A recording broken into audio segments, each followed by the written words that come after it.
Are you looking for more out of your life? Do you need ideas on how to start new businesses and how to move forward in your own personal life?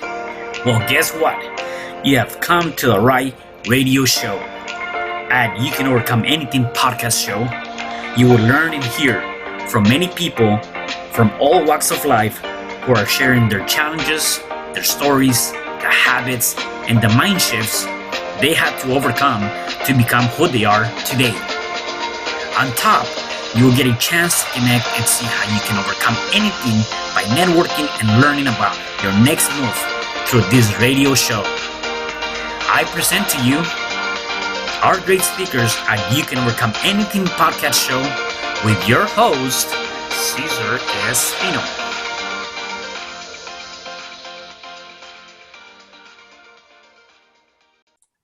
Hello there and welcome back to another episode of You Can Overcome Anything podcast show. It is your host, Cesar Espino, and you can find me at www.CesarRespino.com. Today, I have a special guest. His name is Matthew Ferry. Hey, Matthew, how are you? Hey, what is up, Cesar? Good to be here. Awesome. Glad to have you here. And let me just dive into your background, okay?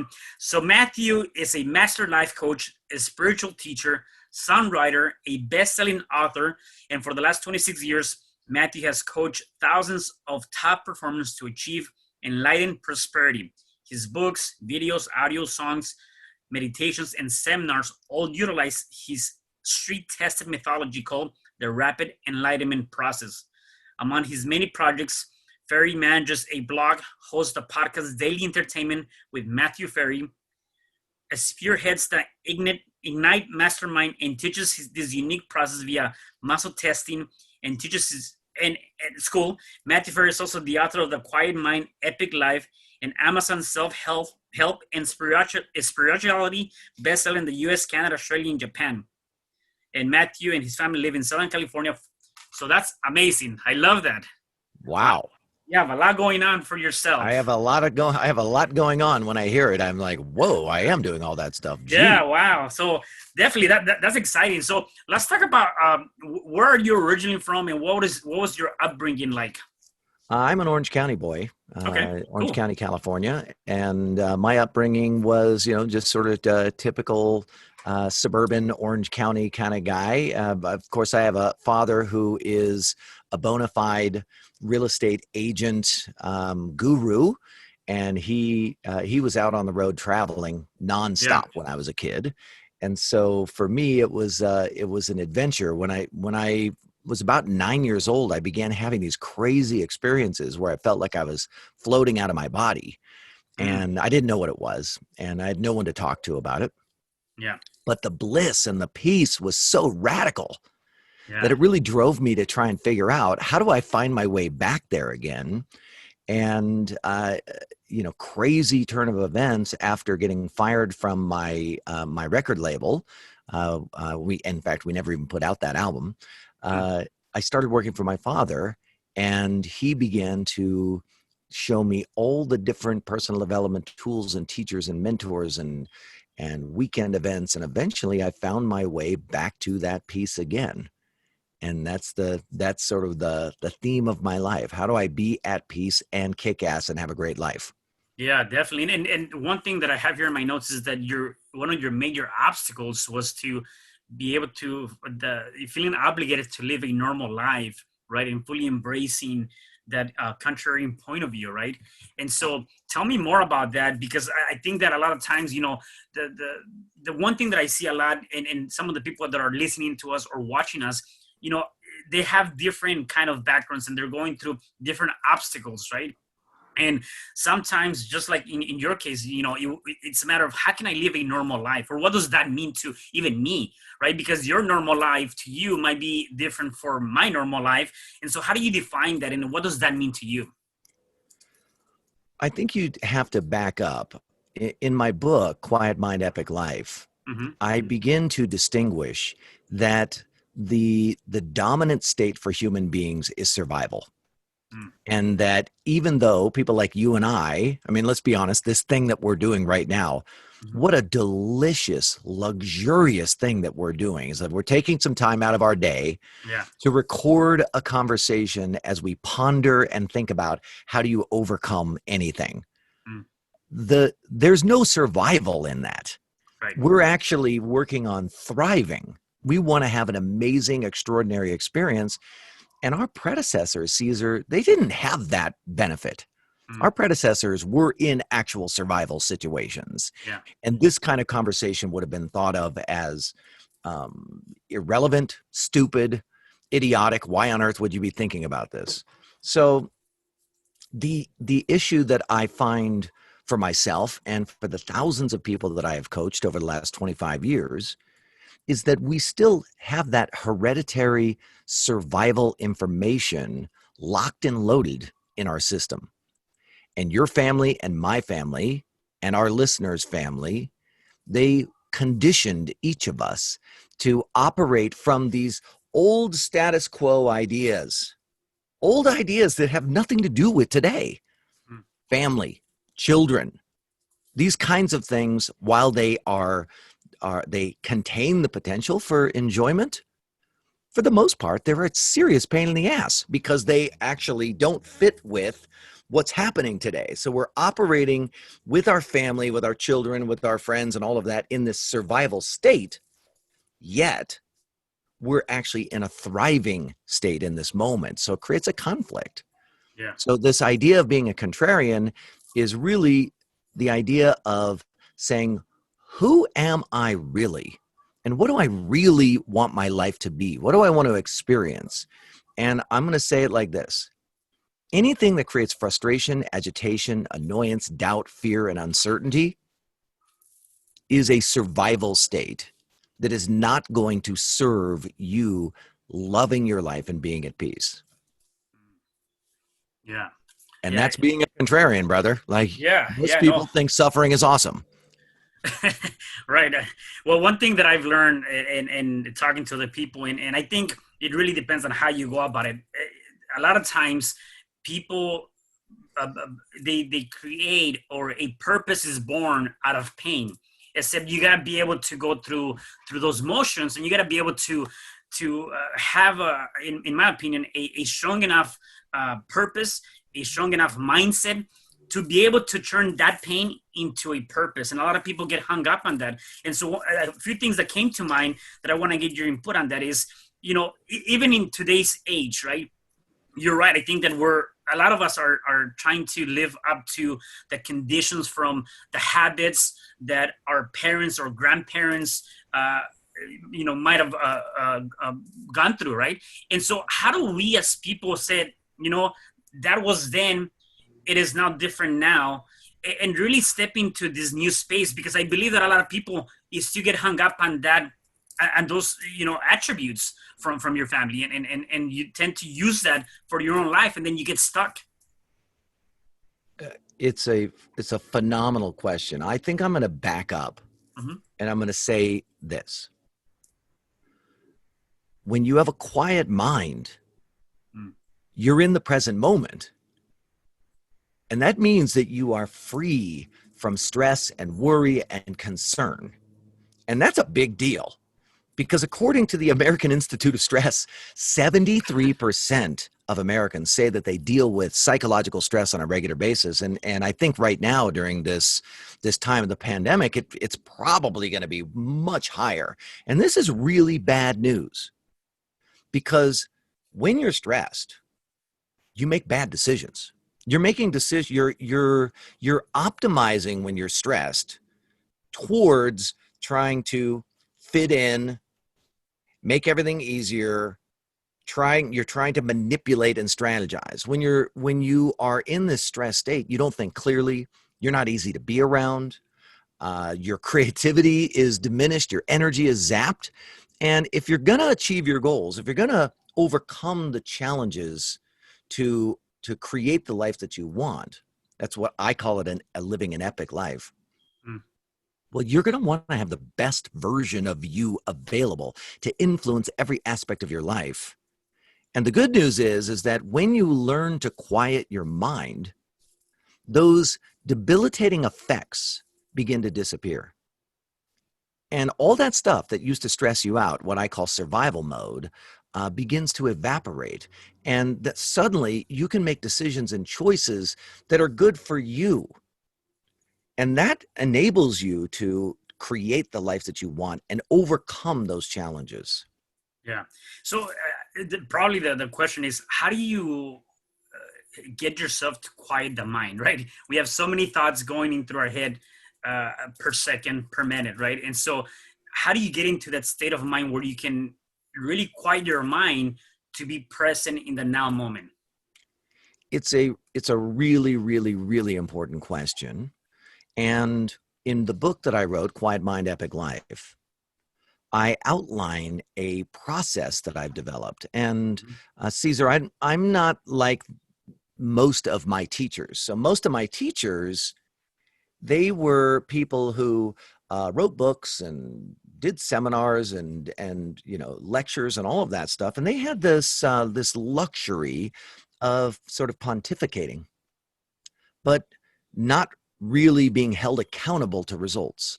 Mm-hmm. And I put most of their ideas to the test in my own life and found that of the vast majority of things that we're taught don't actually work very well in a practical manner in day-to-day life, right? Like meditation is phenomenal, but you can't meditate at the Thanksgiving dinner. You can't meditate at a business meeting. So how do you get your mind to be quiet in those moments? And in working with thousands and thousands of people, one-on-one in coaching situations, I developed something called the rapid enlightenment process. And it's a proven 4-step process to get the mind to quiet down so you're not so stressed and worried, so you can be in that present moment. So if it works for you, I'll give you just a brief on what those 4 steps are. That'd be awesome. So step 1 is you have to recognize that your mind is not your friend. Your mind is actually a biological mechanism. Your mind is not telling you the truth. Your mind is not speaking about reality. Your mind is like, it's almost as if it is it's your radar system. It's giving you feedback about what's going on in the environment, but it's not giving you the truth. The captain of the boat doesn't let the radar drive the boat because the captain is taking into account the entire environment, the whole context. And so often for each of us, we don't take into account the whole context because we overweight what our mind is saying. I call the mind the drunk monkey, and I do that because I wanted to give my mind a funny name that made it separate from me so that I could observe it. So that's step 1.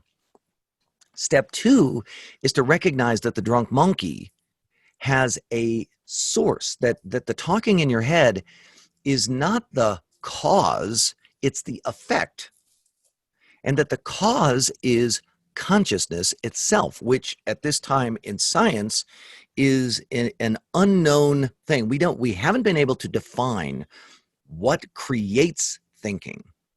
In my work over the last 25 years, I've been able to distinguish that there are 10 hidden motives to survive, and that those hidden motives actually spur thinking on. And when a hidden motive is present, thinking happens.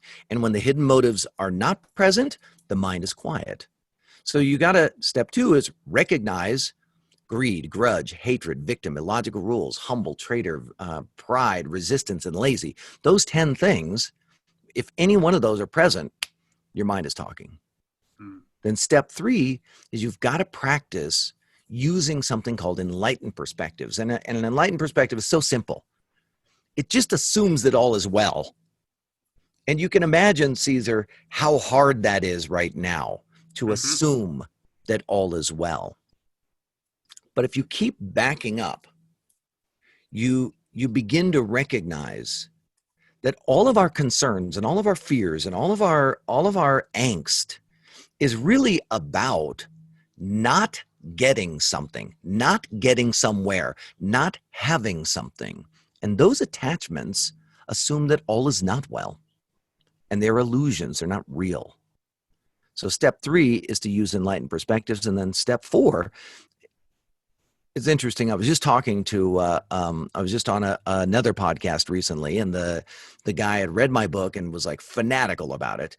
And he said, I was reading chapter 9 and my mind just went quiet for like hours. And he said, it's never happened to me before. Mm. And he said, what was that? And my response was, in chapter 9, we go through and we recontextualize reality. And that's step 4, to recontextualize.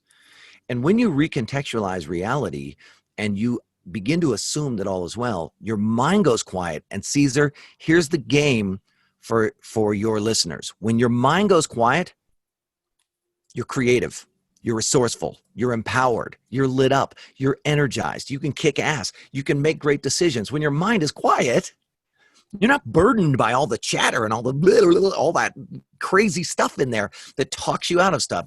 You're not against things. You get to be for something. It's so cool. Yeah, I love that. I love that. And those that are watching and listening, take note of those 4 different steps, and definitely you're gonna have to pick up his book. One thing that, and again, even in today's, times as of the recording of this video, we're going through a lot of different challenges, not just in the US, literally all over the world. And I think the one thing that has come across is the fear. And we kind of touched on that, on the fear a little bit, right?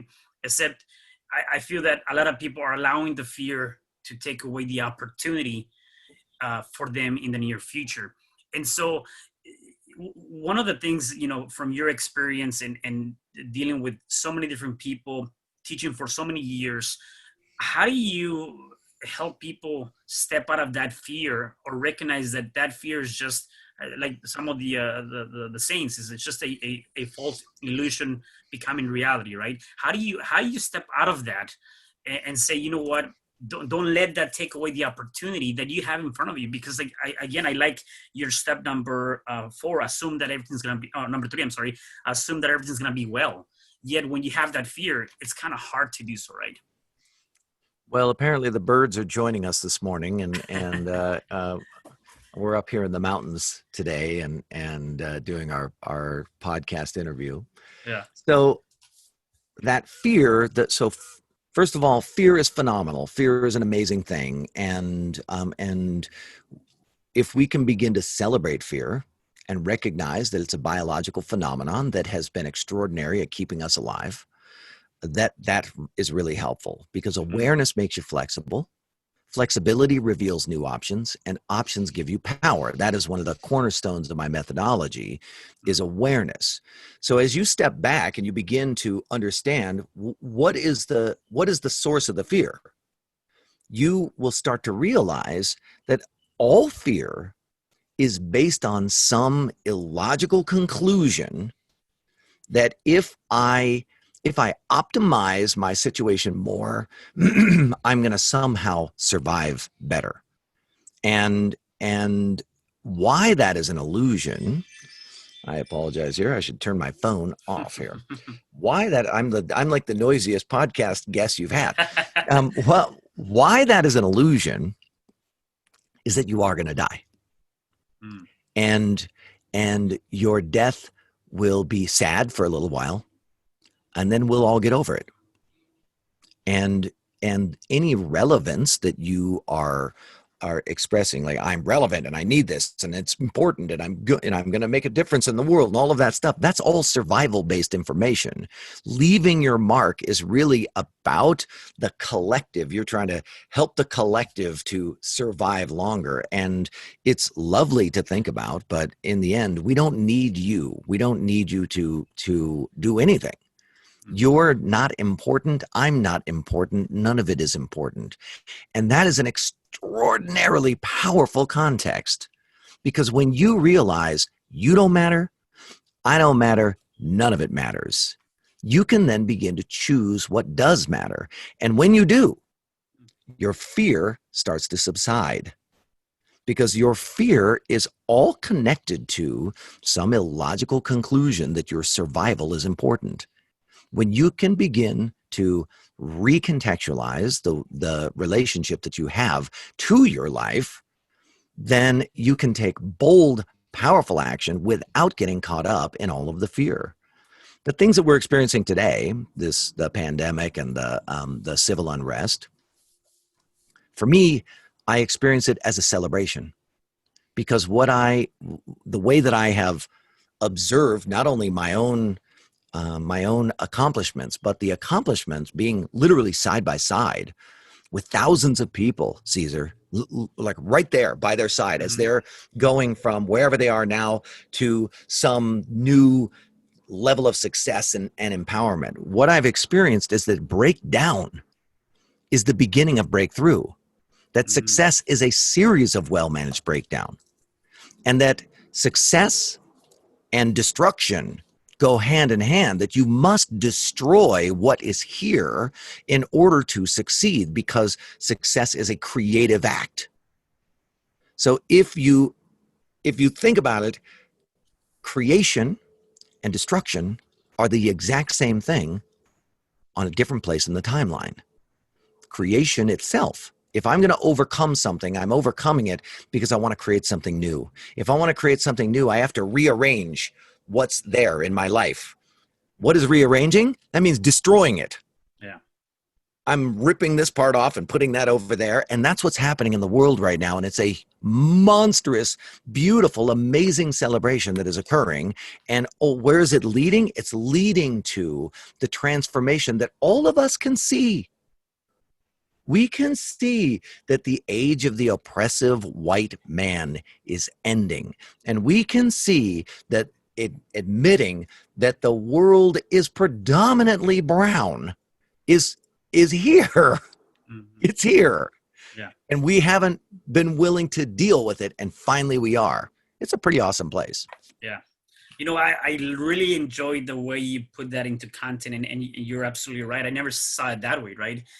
You're starting something and you ending something, you're creating something and you're destroying something to create something better or newer, right? And at the end of the day, I think that's part of it too, right? Realizing that whatever it is that you might be destroying or getting rid of, making sure that whatever you're creating is better, right? I always say we got to be better than who I was yesterday. And sometimes we tend to take a little bit of a step back, and we tend to make, I don't call them errors or mistakes, more like lessons that we have to learn. Yet we set ourselves back by creating those lessons or mistakes. Except I love the content. I love that. Now, I think I kind of get an idea, and it would be interesting for me to know, how do you define success in this content? Like, what is success to you? Well, you have to go back to my lineage. So my father's mentor was a man named Earl Nightingale. Mm-hmm. And Earl Nightingale coined the idea that success is the progressive realization of a worthwhile goal. Yeah. And I think that I buy into that. That it's really being in progress and being focused on creating something. Because if we're talking about success in general, what are we talking about? We're talking about having some sort of metric that we're shooting for. And yet you've experienced it, I've experienced it. No amount of success makes you fulfilled. Right. No amount of success brings you peace. You change the environment, it's interesting for a little while, and then someone like you, someone like me, someone like our listener, we immediately want to change it again. Why?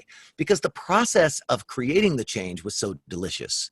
And being in the hunt, being in the process, being in the destruction, being in the creation, in the conversation, that's the thing that turns us on.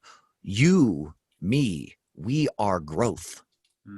We are humans growing.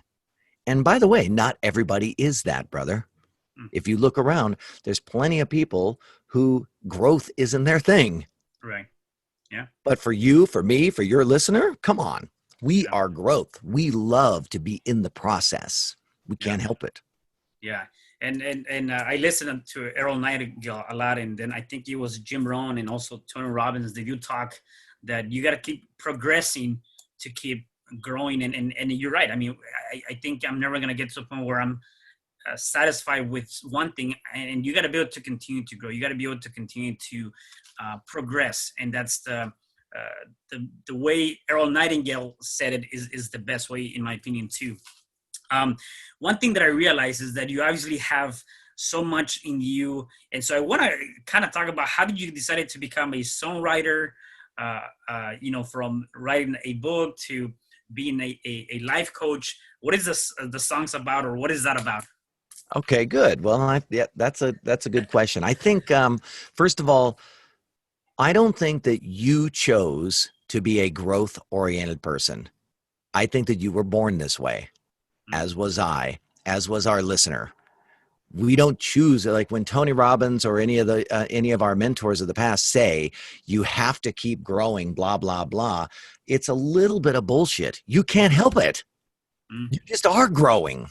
Yeah. And the complacency that you experience, if you can embrace it and be at peace with it, you actually grow more often.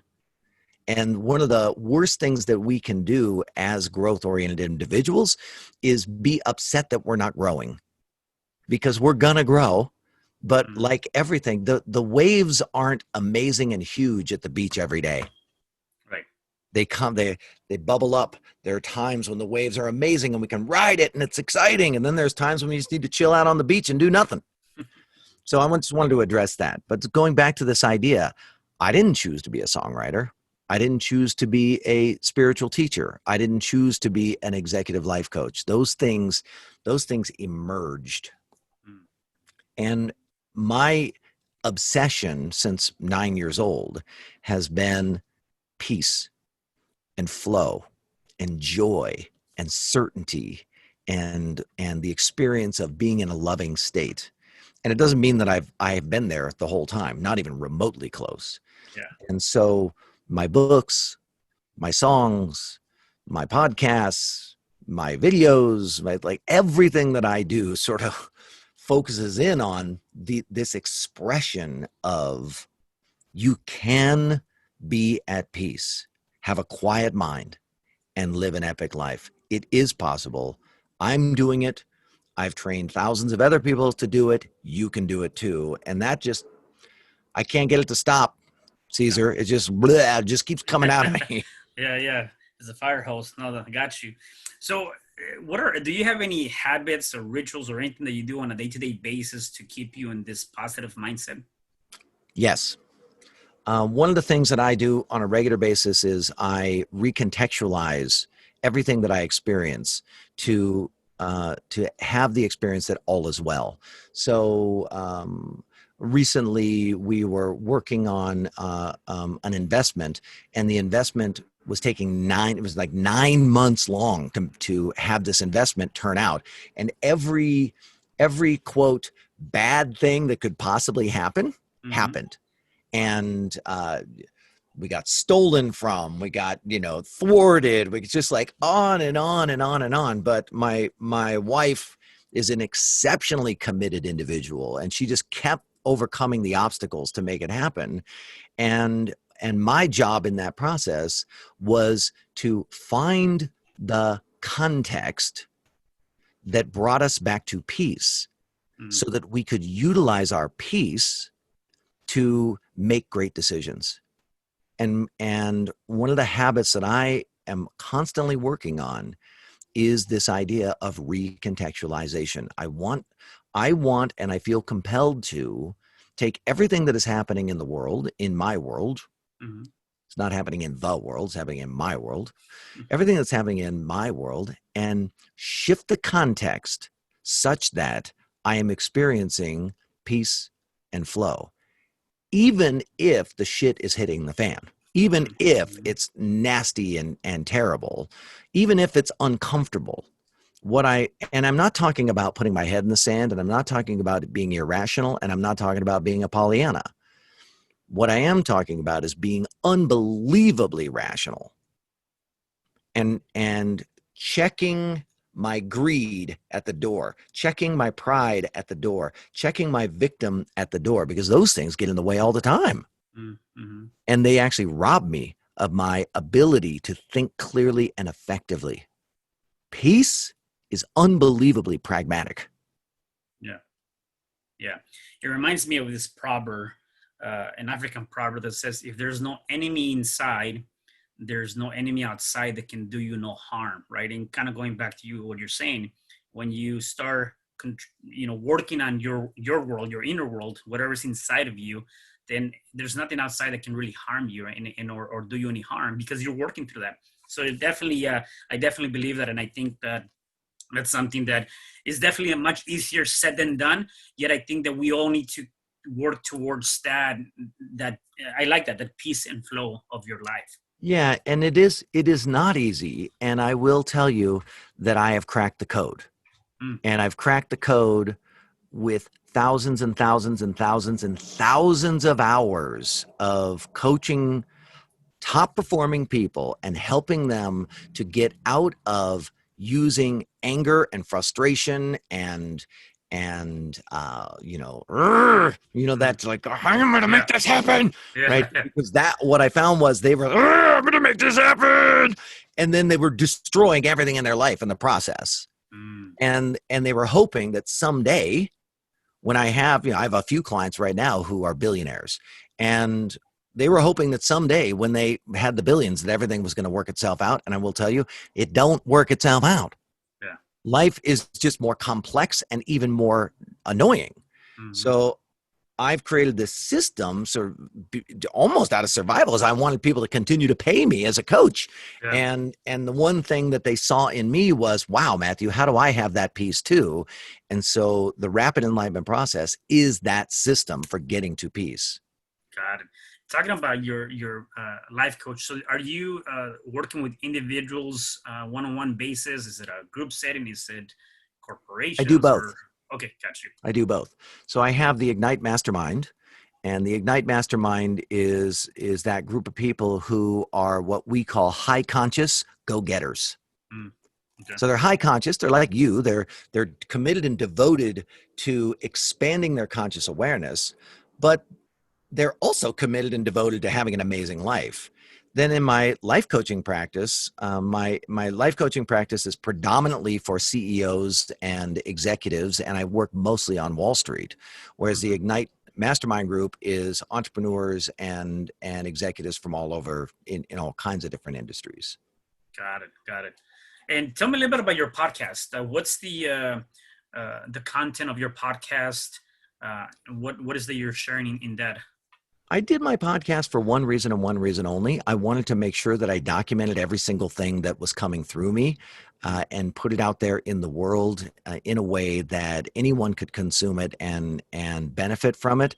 And my objective was to document the rapid enlightenment process in every facet and go at it in every direction. Here's how it applies to your family. Here's how it applies socially. Here's how it applies to money. Here's how it applies to your physical body. Here's how I just took every single direction you could possibly imagine. And it took me about 275 episodes Wow. to get it all documented. Wow. So it's out there in the world. I haven't been updating it lately just because I feel real fulfilled and satisfied. But at some point, I'm sure we're going to start it back up again. But Yeah. If your listener is interested, there's 275, let's call it 8 to 15 minute episodes. Awesome. Love it. So Matthew, I have a couple more questions for you. Number one, how can people get a hold of you if they wanted to contact you or perhaps maybe even work with you? I think the best thing to do is just to go track me down on my website, MatthewFerry.com, MatthewFerry.com. And I think, one of the first things to do is, one, get my book and read it. You can get it on Amazon. Mm-hmm. Two is download my free mobile app. And in my free mobile app, I have the first 6 chapters of the book on the app. I have 23 daily practices that they can implement, and that's a great way to start to connect with me. Awesome. Love that. So yeah, definitely pick up that app. And you've given us a lot of great nuggets. And so hopefully I can get one more from you. If the people that are watching or are listening to us, if they're going through some sort of challenge, whatever that challenge might be, what would be one advice that you can give them to start overcoming that challenge? I think that the most important thing to do is to acknowledge that your opinion is the source of your suffering. Mm.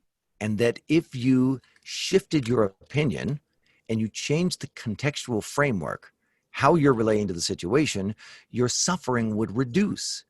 And if your suffering would reduce, you would no longer think of this thing as a challenge. You would think of it as interesting, or, I wonder, let me do some experimenting to see what I can do to quote, overcome this challenge that I am facing. Your opinion is the source of your suffering, nothing else. Nothing in the world is causing you any suffering at all. You are resisting things. And when you stop resisting, everything gets much, much easier. Yeah, I definitely love that. So it's one of those kind of things, changing the content, the framing of that, how you see things, how do you evaluate whatever might be going on. Definitely can change that. So no, I love that. Matthew, thank you again. Is there anything else that you want to share before I let you go? Practice total and complete acceptance of all people in all situations at all times, including yourself, and your life is going to get exponentially more epic. I love it. I love it. Matthew, thank you so much for being here and for spending the time with us. Thank you for having me. Yeah. And for the rest of you guys, do me a favor. Please make sure you subscribe to this podcast. You can find us on all your podcasts, all the platforms. Buy the book, get his book, download the app. Definitely start changing your life with what he has to offer. And again, I'll see you guys in the next episode of You Can Overcome Anything podcast show. Goodbye. Hi, I'm Cesar Espino, real estate investor, business coach, and consultant, and author of the book, You Can Overcome Anything, Even When the World Says No. My number is 424-501-6046. In my book, I talk about making the necessary changes to shift your mind for prosperity and certainty. Pick up your copy at Amazon. I also love helping families with their real estate and can purchase your house fast and all cash. Follow me on Instagram, Facebook, and LinkedIn. My number is 424-501-6046. Thank you for having me today. I am so glad you've tuned into this podcast. You can find me at your favorite podcast platform where you can subscribe, comment, and share. And to learn more about myself, my services, you can find me at www.CesarRespino.com, or you can also find me at your social media. Thanks for joining me, and I am looking forward to having you at the next episode. And know you truly can overcome anything.